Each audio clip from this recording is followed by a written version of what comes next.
The Reconstruction of Religious Thought in Islam by Dr. Muhammad Iqbal. Lecture 2. The Philosophical Test of the Revelations of Religious Experience. According to Bergson, then, reality is a free, unpredictable, creative, vital, impetuous of the nature of volition, which thought spatializes and views as a plurality of things. A full criticism of this view cannot be undertaken here. Suffice it to say that the vitalism of Bergson ends in an insurmountable dualism of will and thought. This is really due to the partial view of intelligence that he takes. Intelligence, according to him, is a spatializing activity. It is shaped on matter alone and has only mechanical categories at its disposal. But as I point out in my first lecture, thought has a deeper movement also. While it appears to break up reality into static fragments, its real function is to synthesize the elements of experience by employing categories suitable to the various levels which experience presents. It is as much organic as life. The movement of life as an organic growth involves a progressive synthesis of its various stages. Without this synthesis, it will cease to be organic growth. It is determined by ends, and the presence of ends means that it is permeated by intelligence. Nor is the activity of intelligence possible without the presence of ends. In conscious experience, life and thought permeate each other. They form a unity. Thought, therefore, in its true nature, is identical with life. Again, in Bergson's view, the forward rush of the vital impulse in its creative freedom is unilluminated by the light of an immediate or a remote purpose. It is not aiming at a result. It is wholly arbitrary, undirected, chaotic, and unforeseeable in its behavior.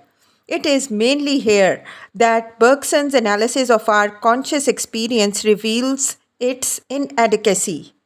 He regards conscious experience as the past movement along with and operating in the present. He ignores that the unity of consciousness has a forward-looking aspect also. Life is only a series of acts of attention, and an act of attention is inexplicable without reference to a purpose, conscious or unconscious. Even our acts of perception are determined by our immediate interests and purposes. The Persian poet Urfa has given a beautiful expression to this aspect of human perception. He says, "If your heart is not deceived by the mirage, be not proud of the sharpness of your understanding, for your freedom from this optical illusion is due to your imperfect thirst." The poet means to say that if you had a vehement desire for drink, the sands of the desert would have given you the impression of a lake. Your freedom from the illusion is due to the absence of keen desire for water. You have perceived the thing as it is because you were not interested in perceiving it as it is not. Thus, ends and purposes, whether they exist as conscious or subconscious tendencies, form the warp and woof of our conscious experience. And the notion of purpose cannot be understood except in reference to the future. The past, no doubt, abides and operates in the present, but this operation of the past is in the present, not the whole of consciousness. The element of purpose discloses a kind of forward look in consciousness. Purposes not only color our present states of consciousness but also reveal its future direction. In fact, they constitute the forward push of our life and thus, in a way, anticipate and influence the states that are yet to be. To be determined by an end is to be determined by what ought to be. Thus, past and future both operate in the present state of consciousness, and the future is not wholly undetermined as Bergson's analysis of our conscious experience shows. A state of attentive consciousness involves both memory and imagination as operating factors. On the analogy of our conscious experience, therefore, reality is not a blind vital impulse wholly unilluminated by idea. Its nature is through and through teleological. Bergson, however, denies the teleological character of reality on the ground that teleology makes time unreal. According to him, the portals of the future must remain wide open to reality.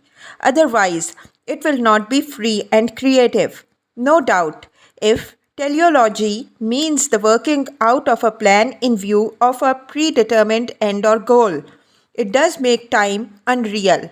It reduces the universe to a mere temporal reproduction of a pre existing eternal scheme or structure in which individual events have already found their proper places, waiting, as it were, for their respective turns to enter into the temporal sweep of history.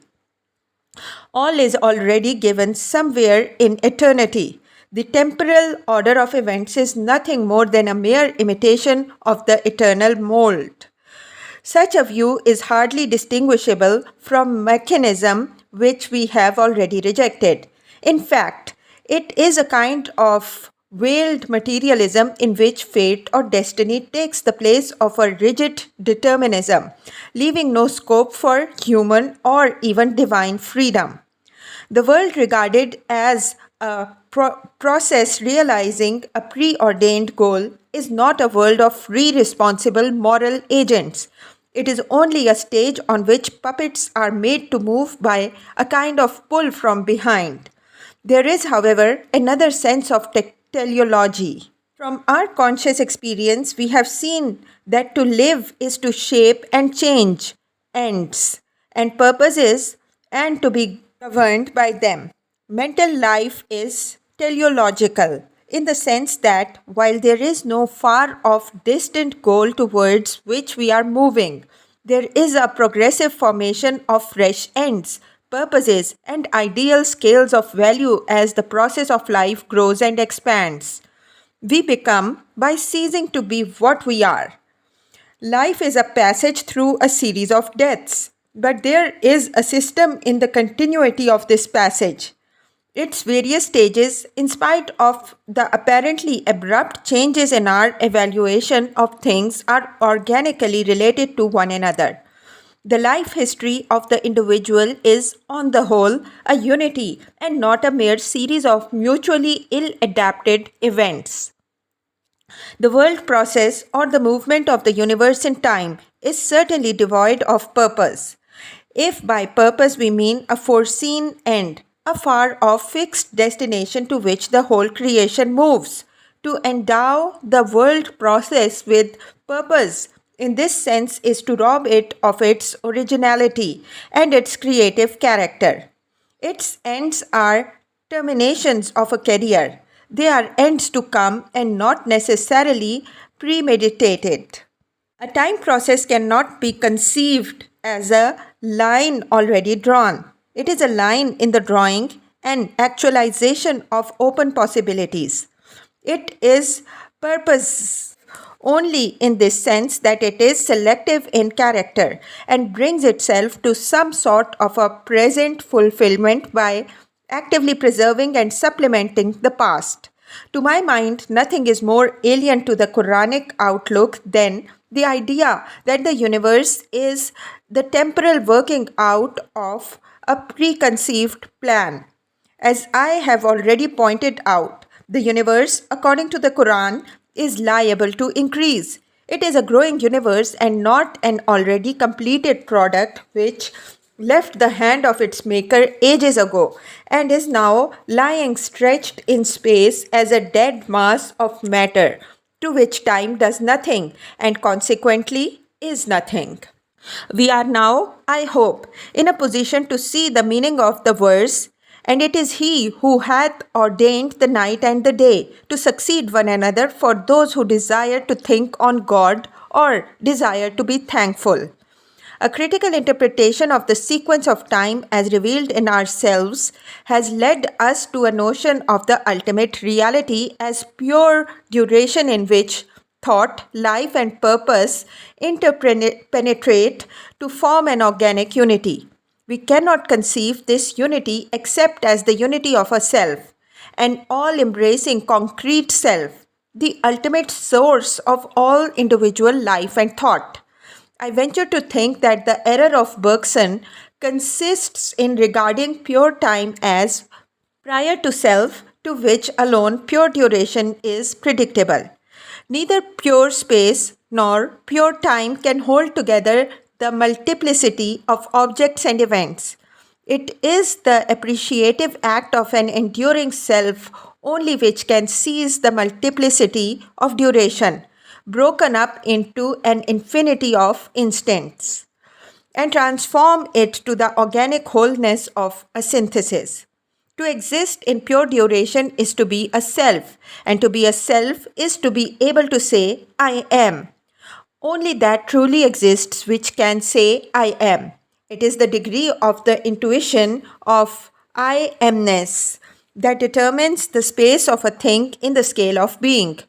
We too say, I am, but our I amness is dependent and arises out of the distinction between the self and the not self. The ultimate self, in the words of the Quran, can afford to dispense with all the worlds.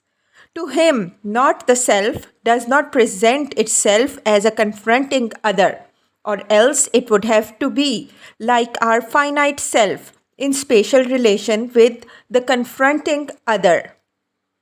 What we call nature or the not self is only a fleeting moment in the life of God. His I amness is independent, elemental, absolute.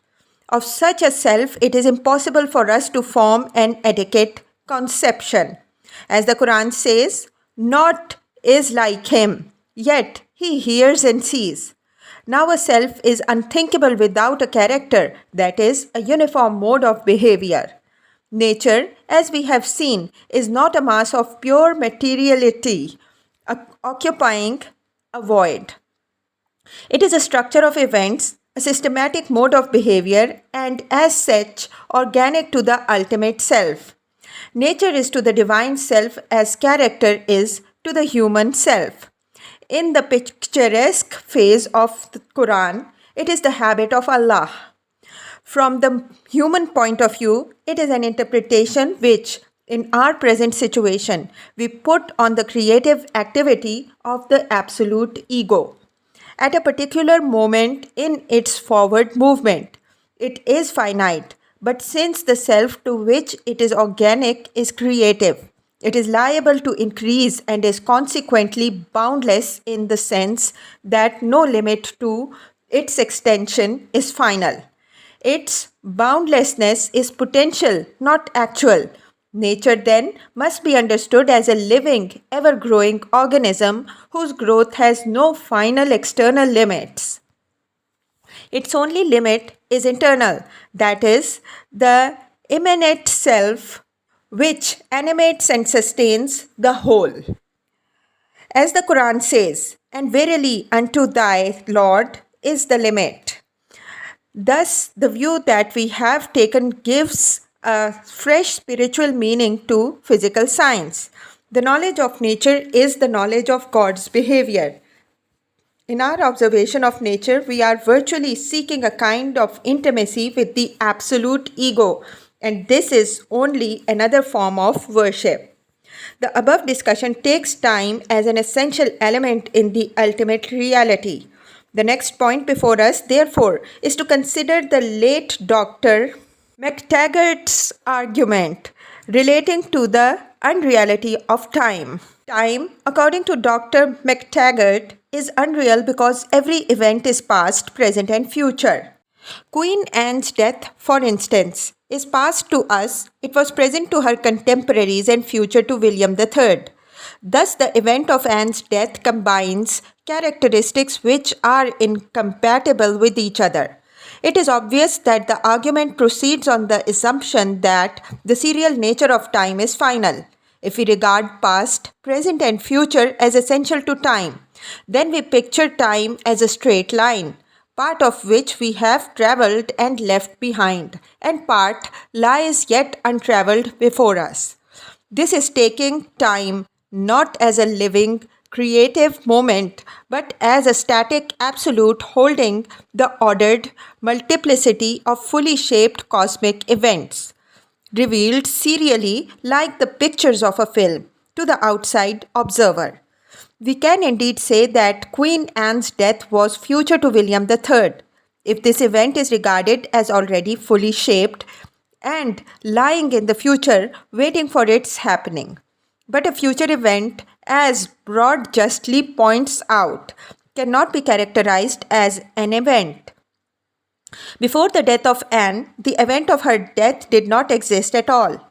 During Anne's life, the event of her death existed only as an unrealized possibility in the nature of reality, which included it as an event only when, in the course of its becoming, it reached the point of actual happening of that event. The answer to Dr. McTaggart's argument is that the future exists only as an open possibility and not as a reality. Nor can it be said that an event combines incompatible characteristics when it is described both as past and present. When an event X does happen, it enters into an unalterable relation with all the events that have happened before it. The relations are not at all affected by the relations of X with other events which happen after X by the further becoming of reality. No true or false proposition about these relations will ever become false or true. Hence, there is no logical difficulty in regarding an event as both past and present. It must be confessed, however, that the point is not free from difficulty and requires much further thinking. It is not easy to solve the mystery of time. Augustine's profound words are as true today as they were when they were uttered. If no one questions me of time, I know it. If I would explain to a questioner, I know it not. Personally, I am inclined to think that time is an essential element in reality. But real time is not serial time to which the distinction of past, present, and future is essential. It is pure duration, that is, change without succession, which McTaggart's argument does not touch. Serial time is pure duration pulverized by thought, a kind of device by which reality exposes its ceaseless creative activity to quantitative measurement. It is in this sense that the Quran says, "And of him is the change of the night and of the day." But the question you are likely to ask is, can change be predicted of the ultimate ego? We, as human beings, are functionally related to an independent world process. The conditions of our life are mainly external to us. The only kind of life known to us is desire, pursuit, failure, or attainment, a continuous change from one situation to another. From our point of view, life is a change, and change is essentially imperfection. At the same time, since our conscious experience is the only point of departure for all knowledge, we cannot avoid the limitation of interpreting facts in the light of our own inner experience. And anthropomorphic conception is especially unavoidable in the apprehension of life, for life can be apprehended from within only. As the poet Nasir Allah of Sirhind imagines the idol saying to the Brahmin, "Thou hast made me after thine own image. After all, hast thou seen beyond thyself?" It was the fear of conceiving divine life after the image of human life that the Spanish Muslim theologian Ibn Azam hesitated to predicate life of God and ingeniously suggested that God should be described as living, not because he is living in the sense of our experience of life, but only because he is so described in the Quran, confining himself to the surface of our conscious experience and ignoring its deeper phases. Ibn Azam must have taken life as a serial change, a succession of attitudes towards an obstructing environment. Serial change is obviously a mark of imperfection, and if we confine ourselves to the view of change, the difficulty of reconciling divine perfection with divine life becomes insuperable. Ibn Azam must have felt that the perfection of God can be retained only at the cost of his life. There is, however, a way out of the difficulty. The absolute ego, as we have seen, is the whole of reality. It is not so situated as to take a perspective view of an alien universe. Consequently, the phases of his life are wholly determined from within. Change, therefore, in the sense of a movement from an imperfect to a relatively perfect state or vice versa, is obviously inapplicable to his life. But change in this sense is not the only possible form of life. A deeper insight into our conscious experience shows that beneath the appearance of serial duration, there is true duration. The ultimate ego exists in pure duration, wherein change ceases to be a succession of varying attitudes and reveals its true character as continuous creation, untouched by weariness and unseizable by slumber or sleep. To conceive the ultimate ego as changeless in this sense of change is to conceive him as utter inaction, a motiveless, stagnant neutrality, and absolute nothing. To the creative self, change cannot mean imperfection. The perfection of the creative self consists not in a mechanistically conceived immobility, as Aristotle might have led Ibn Azam to think. It consists in the vaster basis of his creative activity and the infinite scope of his creative vision. God's life is self-revelation, not the pursuit of an ideal to be reached. The not yet of man does mean pursuit and may mean failure. The not yet of God means unfailing realization of the infinite creative possibilities of his being, which retains its wholeness throughout the entire process. In the endless self-repeating flows for evermore the same. Myriad arches, springing meeting, hold at rest the mighty frame. Streams from all things love of living, grandest star and humblest clod. All the straining, all the striving is eternal peace in God. Goethe. Thus, a comprehensive philosophical criticism of all the facts of experience on its efficient as well as appreciative side brings us to the conclusion that the ultimate reality is a rationally directed creative life. To interpret this life as an ego is not to fashion God after the image of man. It is only to accept the simple fact of experience that life is not a formless fluid, but an organizing principle of unity, a synthetic activity which holds together and focalizes the dispersing dispositions of the living organism for a constructive purpose. The operation of thought, which is essentially symbolic in character, veils the true nature of life and can picture it only as a kind of universal current flowing through all things. The result of an intellectual view of life, therefore, is necessarily pantheistic, but we have a first hand knowledge of the appreciative aspect of life from within. Intuition reveals life as a centralizing ego.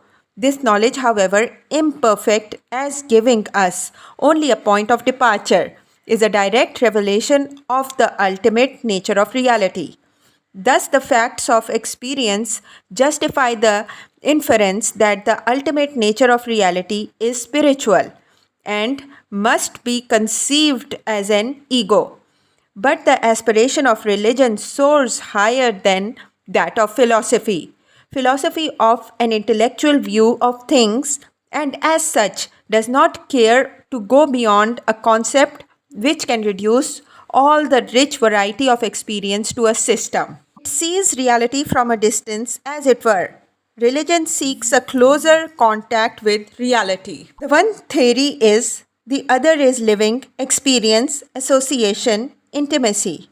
In order to achieve this intimacy, thought must rise higher than itself and find its fulfillment in an attitude of mind, which religion describes as prayer, one of the last words on the lips of the Prophet of Islam.